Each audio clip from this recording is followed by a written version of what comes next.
నేనిచ్చిన సలహా పాటించనందుకు చంద్రబాబు నాయుడు గారు పవన్ తమ్ముడు మంచి అవకాశాన్ని పోగొట్టుకున్నారు.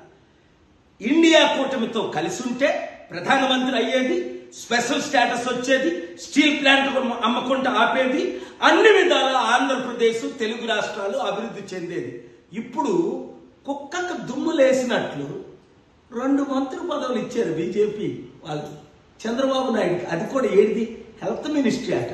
అంటే ఆరోగ్యం లేకుండా అందరూ చేస్తే మన తెలుగు రాష్ట్రాలకి చెడ్డ పేరు తీసుకురావడానికి.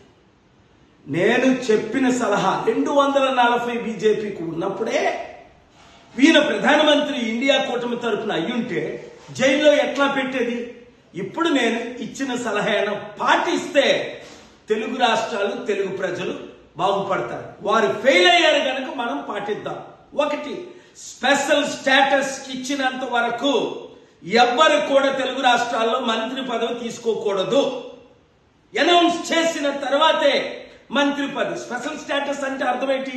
1000 కంపెనీలు ఉచితంగా మేము తీసుకొస్తాం, లక్షల ఉద్యోగాలు క్రియేట్ చేస్తాం, ఆంధ్రప్రదేశ్ని అమెరికా చేస్తాం, తెలంగాణకి రావాల్సిన నిధులన్నీ అప్పుడు వాగ్దానం చేసి ఇప్పుడు నెరవేర్చాలి. ఈ 2 డిమాండ్లతో తెలంగాణ బీజేపీ వారు 2 మంత్రులు పదవులు తీసుకోకూడదు, ఆంధ్రప్రదేశ్లో 2 మంత్రులు పదవులు తీసుకోకూడదు. బాయ్కాట్ బీజేపీ అని పవన్ తమ్ముడు సార్ వచ్చిన ఇంగ్లీష్తో Modi sir you are great sir. ఒరే గెలిసే వాళ్ళ దయతో, ఈవీఎంల దయతో. కానీ ఇప్పుడు స్పెషల్ స్టేటస్ చూపించరా బాబు. నువ్వు రియల్ హీరో అవ్వాలంటే లేదా జీరో అవుతావు. మంత్రి పదవి కాదు, 100,000 మంత్రులు అయ్యారు, మంత్రులు పోయారు. అది కాదు వాళ్ళ సపోర్ట్తో నువ్వు గెలడం. Special status. ఈ వీడియోని ప్రతి ఒక్కరు వైరల్ చేయండి. పవన్ కళ్యాణ్, చంద్రబాబు నాయుడు, జగన్మోహన్ రెడ్డి అందరం కలుద్దాం. వీలైతే ధర్నా చేద్దాం. స్పెషల్ స్టేటస్ తెచ్చుకుందాం. నేను తీసుకొస్తా, నాతో కలండి. మోదీకి పాఠం నేర్పుతాం.